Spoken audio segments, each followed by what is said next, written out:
Anti-LGBT პოლიტიკას, რომელსაც შეერთებულ შტატებში ტრამპის ადმინისტრაცია ატარებს, ყველაზე დიდ წინააღმდეგობას მაინც ჰოლივუდი უწევს. Pseudo-liberalizmis მექაში არათუ ეწინააღმდეგებიან ყველანაირ ჯამთელ აზროვნებას და ცხოვრების წესს, არამედ ხმალამოღებული იბრძვიან გაუკუღმართებული სტანდარტების შესანარჩუნებლად და გასამყარებლად.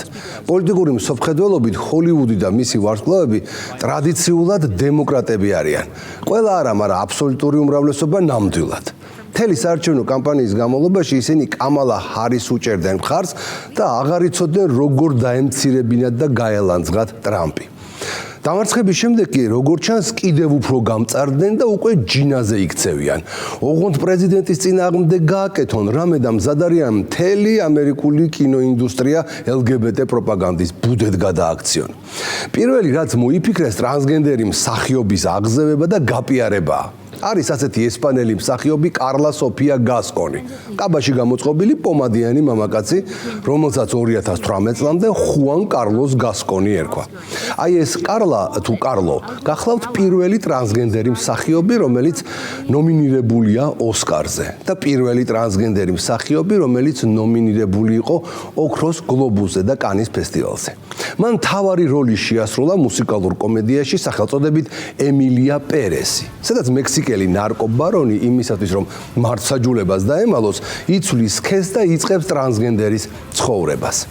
ლიბერასტული კინოსამყარო ბუნებრივია აღფრთოვანდა და გადაირია ამ კინოშედევრით, მაგრამ მექსიკელებმა მთელი ეს გენდერული შიზოფრენია საკუთარ შეურაცხყოფად მიიღეს და კარლას თუ კარლოს სიკვდილით დასჯითაც კი დაემუქრნენ. თუმცა რასაც არ უნდა ფიქრობდეს კაცობრიობის ჯამთელი უმრავლესობა ამ გარყვნილებაზე, როდის იყო ფსევდოლიბერალებს ეს ადარდებდათ. ისინი მაინც თავისას აწვევიან და კონკრეტულ LGBT ფილმთან დაკავშირებითაც ასე მოხდა. პირველი პრიზი კარლოს კანში მისცეს, რა თქმა უნდა, საუკეთესო ქალის როლისთვის. ოღონდ ჟიურის წევრებმა თავიდან დაუფიქრებლობით ძალიან ჰომოფობიური და ტრანსფობიური გადაწყვეტილება მიიღეს. კარლოს პრიზი საუკეთესო ქალის როლისთვის ფილმის სხვა ქალმსახიობებთან ერთად მისცეს. თუმცა მალევე მიხვდნენ, როგორ არ დააფასეს ტრანსხელოვნება, რომ გაყოფილი ჯილდო არასაკმარისი ნაბიჯია LGBT თემის მხარდასაჭერად და გამოთქვეს აზრი, რომ აუცილებელი იყო ერთი გაუყოფელი პრიზის მინიჭება მთავარი როლის შემსრულებელი კარლოსთვის. როგორც გითხარით, ტრანსგენდერი კარლა თუ კარლო პირველი ტრანსი მსახიობია, რომელიც ოსკარზეა წარდგენილი. თუმცა მისი ოსკარის თავზე ცოტა ხნის წინ დიდი შავი ღრუბელი შეგროვდა. კარლა დიდ სკანდალში გაეხვა. ტვიტერზე გაკეთებული ძველი ტვიტები ამოუქეკეს, სადაც ეს პომადიანი მამრი ქსენოფობიურ და რასისტულ მოსაზრებებს ავრცელებდა. ლანძღავდა ისლამს, ჯორჯ ფლოიდს ნარკომან თაღლიც უწოდებდა, აკრიტიკებდა ოსკარის ცერემონიას, ხოლო სელენა გომეს მის პარტნიორ მსახიობს მდიდარ ვირთხად მოიხსენიებდა. ახლა კარლო ბოდიშებს კი იხდის, მაგრამ მისი ტრანს გულწრფელობის რატომღაც აღარ ავისჯერა. ჰოლივუდი, მსოფლიო კინოინდუსტრიის ცენტრი. იგი არის გლობალური კულტურული ჰეგემონიის ნაწილი, რომელიც განსაზღვრავს ტენდენციებს ფილმებში, მოდასა და პოპკულტურაში. ის წლიურად მილიარდობით დოლარს გამოიმუშავებს და ქმნის მსოფლიო კინოს სტანდარტებს. ამერიკული კინო დღესაც ყველაზე გავლენიანი და ფინანსურად წარმატებული ინდუსტრიაა მსოფლიოში. ჰოლივუდის ფილმები ცვლიან კულტურულ ნორმებსა და მაყურებლის აღქმას. დიახ, ოცნებების ქარხანად წოდებული ჰოლივუდი და ზოგადად კინოინდუსტრია ადამიანების აზროვნებისა და შეხედულებების ჩამოყალიბებაზე მნიშვნელოვან გავლენას ახდენს. მსოფლიო კინოინდუსტრიის ცენტრში ყოველწლიურად ათეულობით ფილმს იღებენ, თუმცა მათგან მხოლოდ რჩეულები ხდებიან ჰიტები. ეს არის ადგილი, სადაც უდიდესი მსახიობები და ვარსკვლავები ცხოვრობენ. ყველას, ვინც ამ სფეროში მოღვაწეობს და წარმატება სურს, ჰოლივუდში მიუწევს გული. აქ წარმატება კი მსოფლიოს ყველა კარს აღებს. თუმცა, ამ რეალობას მოწყვეტილ სამყაროში წარმატების მიღწევა რომ არ არის მარტივი, ეს ყველასთვის ცნობილია. სამაგიეროდ აქ სექსუალური უმცირესობებისთვის გზახსნილია. დღეს ჰოლივუდი არა მხოლოდ გლამურისა და დიდების ცენტრია, არამედ მრავალი გარყვნილების ბუდეთ და თავშესაფრად არის ქცეული. ჰოლივუდის კინოინდუსტრიაში LGBT თემის წარმომადგენლობის მიმართ მხარდამჭერი და პროპაგანდისტული მიდგომები ბოლო 10 წელეულებში მნიშვნელოვნად გაიზარდა. ეს პროცესი ფსევდოლიბერალური დღის წესრიგის გაბატონებასა და შესაბამისად ჰოლივუდის სტუდიების კომერციულ და იდეოლოგიურ გადაწყვეტილებებს უკავშირდება. თანამედროვე ჰოლივუდის მიერ გარყვნილი სტანდარტების დამკვიდრებაზე სხვადასხვა მაგალითები მეტყველებს. Marvel-სა და Disney-ის ფილმებში ბოლო წლებში აქტიურად ჩნდებიან LGBT პერსონაჟები. ასევე Moonlight-ი გახლავთ პირველი ფილმი LGBT თემატიკაზე, რომელიც ოსკარის გამარჯვებული გახდა. თუ ადრე სექსუალური უმცირესობების გამოჩენება მთავარ როლებში ტაბუდადებული თემა იყო, ახლა ისინი ყველა ასპექტში აქტიურად არიან წარმოდგენილნი. ჰოლივუდს არც 2025 წელს გამორჩენია LGBT თემის, კერძოდ ქალად გადაკეთებული მამრების გაპიარება. ამერიკის კინოაკადემიამ რიგით 97 ოსკარების ნომინანტები დაასახელა, სადაც წლევანდელი დაჯილდოების ლიდერი ფრანგული წარმოების ესპანურენოვანი ფილმი ემილია პერესია, ჯამში 13 ნომინაციით.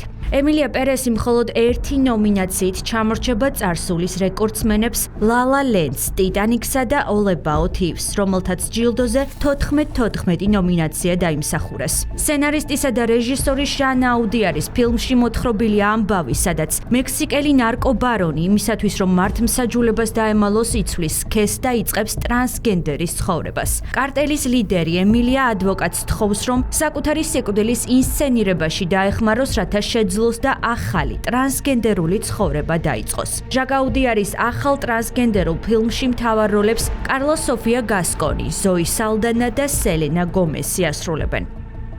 ფსევდოლიბერალური იდეოლოგიისა და გარყვნილების გამავრცელებლები ამ ვითომ კინოშედევრის მიმართ აღფრთოვანებას ვერ მალავდნენ. ფილმმა მოიპოვა ნომინაციები უმაღლეს კატეგორიებში, როგორებიცაა საუკეთესო ფილმი, საუკეთესო რეჟისორი ჟაკ აუდიარი, საუკეთესო მსახიობი ქალი კარლა სოფია გასკონი და საუკეთესო მსახიობი ქალი მეორე ხარისხოვან როლში ზოი სალდანა. ასევე ემილია პერესმა ოქროს გლობუსის წლევანდელ დაჯილდოებაზე საუკეთესო მხატვრული ფილმი, მიუზიკლი ან კომედია კატეგორიაში გაიმარჯვა. ასევე ფილმს ოქროს გლობუსი საუკეთესო არაინგლისურენოვანი მხატვრული ფილმის კატეგორიისთვისაც გადაეცა. დიდი მადლობა. ამ საღამოს ესფერები ავირჩიე, რადგან მაქვს მესიჯი. სინათლე ყოველთვის იმარჯვებს სიბნელეზე. ეს ჯილდო ეძღვნება ტრანსგენდერ საზოგადოებას, რომელიც ყოველდღიურად იბრძვის საკუთარი ადგილის დასამკვიდრებლად. ჩვენი ხმები ისმის, ჩვენი ისტორიები მნიშვნელოვანია და ჩვენი დრო ახლაა.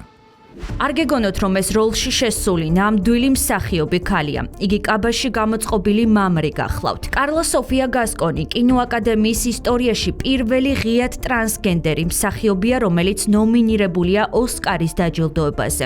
ეს ტრანსი 2018 წლამდე ხუან კარლოს გასკონი გახლდათ. როგორც ჩანს, მამაკაცად ყოფნის პერიოდში მსოფლიო აღიარება მისთვის სირთულეს წარმოადგენდა. სწორედ ამიტომ გამოვიდა საკუთარი ტრანსგენდერობის შესახებ გამოაცხადა და ასე იქცა მსოფლიო ვარსკვლავად. ესპანელი ტრანსი ერთ-ერთ ყველაზე პრესტიჟულ კინოდაჯილდოებაზე, სწორედ ემილია პერესში შესრულებული მთავარი როლისთვისაა წარდგენილი. თუმცა ეს პირველი შემთხვევა არაა, როცა გასკონმა ისტორიული ტრანსგენდერული პრეცედენტი შექმნა. იგი ასევე არის პირველი ტრანსი, რომელმაც კანის კინოფესტივალზე საუკეთესო მსახიობი ქალის ჯილდო მიიღო და პირველი ტრანსგენდერი ქალი მსახიობი, რომელიც ოქროს გლობუსზე იყო ნომინირებული. ემილია პერესის გამოსვლამდე მსახიობი მხოლოდ ლათინოამერიკულ ტელენოველებში მონაწილეობით იყო ცნობილი. თუმცა ლიბერასტული კინოსამყაროს მიერ გაპიარებულ ტრანს საზოგადოებამ ძველი ცოდვები გაუხსენა. ოსკარზე ნომინირებული პირველი ტრანსგენდერი მსახიობი კრიტიკის ქარცეცხლში ეხვევა. სკანდალი მას შემდეგ დაიწყო, რაც ინტერნეტ სივრცეში კარლა სოფია გასკონის ძველი პოსტები გავრცელდა. პლატფორმა X-ზე გამოქვეყნებულ პოსტებში გასკონი ქსენოფობიურ და რასისტულ შეხედულებებს ავრცელებდა მუსლიმებზე, ჯორჯ ფლოიდსა და ოსკარის ინკლუზიურობაზე. პოსტების უმრავლესობა გასკონის პირადი გვერდიდან მალევე გაქრა, მაგრამ პლატფორმის მომხმარებლებსა და სხვადასხვა მედიაში მათი შინაარსი მაინც ვრცელდება. ესპანეთში იმაზე მეტი მუსლიმია, ვიდრე ოდესმე ყოფილა. ყოველ ჯერზე, როცა ჩემს შვილს სკოლაში ვაკითხავ, წინანდელზე მეტი ქალი მხდება თავსაბურავით და ქუსლებამდე კაბით შემოსილი. მომავალ წელს ინგლისურის ნაცვლად არაბული სწავლება მოგვიწევს. მომბეზრდა ეს ყველაფერი: ისლამი, ქრისტიანობა, კათოლიციზმი და ყველა ეს სულელური რწმენა, რომელიც არღვევს ადამიანის უფლებებს. ვფიქრობ, ძალიან ცოტა ადამიანს ანაღვლებს ჯორჯ ფლოიდი, თაღლითი ნარკომანი, მაგრამ მისმა სიკვდილმა კიდევ ერთხელ აჩვენა, რომ ისევ არსებობს ხალხი, რომელიც შავკანიან ადამიანებს უუფლებო მაიმუნებად თვლის, პოლიციელებს კი მკვლელებად, ყველანი ცდებიან. ოსკარი სულ უფრო და უფრო მეტად ემსგავსება დამოუკიდებელი და საპროტესტო ფილმებისთვის მიძღვნილ ცერემონიას. ვერ ხვდებოდი, აფრო-კორეულ ფესტივალს ვუყურებდი თუ შავკანიანთა სიცოცხლე მნიშვნელოვანია მოძრაობის დემონსტრაციას. ამ რასისტული, ქსენოფობიური და სიძულვილის ენის კამპანიის წარმოების შემდეგ კარლა ბოდიშებს იხდის, მაგრამ საზოგადოებას მისი გულწრფელობის აღარ სჯერა. ისლამოფობიასა და რასიზმში დადანაშაულებული გასკონი ბოლო დღეებში ისეთი მასშტაბური და მწვავე განხილვის თემად იქცა, რომ Netflix-მა, რომელიც ემილია პერესის უკან დგას, მსახიობისგან დისტანცირება არჩია. გასკონმა კი პატიება ითხოვა და აღნიშნა, რომ პოსტების შინაარსი კონტექსტიდან იყო ამოგლეჯილი. ჩემთვის, როგორც თავად მოწყვლადი ჯგუფის წარმომადგენლისთვის, ეს სირთულეები ძალზედ ნაცნობია და დიდ ბოდიშს ვუხდი ყველას, ვისაც ტკივილი მივაყენე. მთელი ჩემი ცხოვრება უკეთესი სამყაროსთვის ვიბრძოდი და მჯერა, რომ სინათლე ყოველთვის გაიმარჯვებს ბნელეთზე. რაც შეეხება ფილმის დაჯილდოების საკითხს, ემილია პერესი კინოფილმების ინტერნეტ მონაცემთა ბაზაზე 10-დან მხოლოდ 5.4 ქულით არის შეფასებული, რაც მას სხვა ნომინირებულ ფილმებთან შედარებით ნაკლებად რეიტინგულს ხდის. პლატფორმაზე შეფასების კუთხით მას 1000-ობით ფილმი აღემატება, თუმცა რატომღაც ოსკარზე წლევანდელი დაჯილდოების ლიდერი სწორედ ემილია პერესი გახდა. მთავარი მიზეზი ფილმის შინაარსია, რომელიც LGBT პროპაგანდაზე გადის. გამოცემა დედლაინი წერს, რომ კარლას თუ კარლოს ოსკარის მოპოვების ყველა შანსი ჰქონდა, მაგრამ ძველმა ტვიტებმა ყველაფერი შეცვალა. გუშინდელმა ოსკარის დაჯილდოების ცერემონიამ კი ყველა ეს მოლოდინი გაამართლა. კარლოს ქსენოფობია და რასიზმი არ აპატიეს და მისი ტრანსგენდერობის მიუხედავად არანაირი პრიზი არ მისცეს. აწი ოსკარი კი არა, კინოში მისი მომავალიც კითხვის ნიშნის ქვეშ დგას. მოკლედ, როგორც იტყვიან, ქარის მოტანილს ქარი წაიღებსო. მხოლოდ იმის გამო, რომ კაცმა კაბა ჩაიცვა და პომადა წაისვა, ოსკარით მისი დაჯილდოება ისეთივე ამორალურობაა, როგორც თავად ფსევდოლიბერალური იდეოლოგია და მისი პროდუქტი LGBT გარყვნილება. კვირაში 4-ჯერ ყოველ საღამოს 10 საათზე ყურადღებით დააკვირდით ლიბერალიზმის ანატომიას. ტრამპისა და ჰოლივუდის იდეოლოგიურ ბრძოლას სავარაუდოდ გამოკვეთილი გამარჯვებული არ ეყოლება.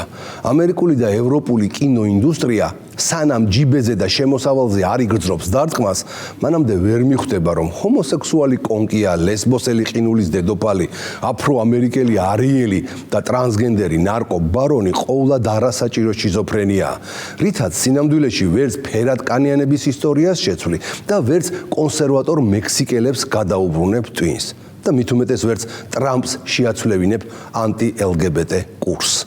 დროებით.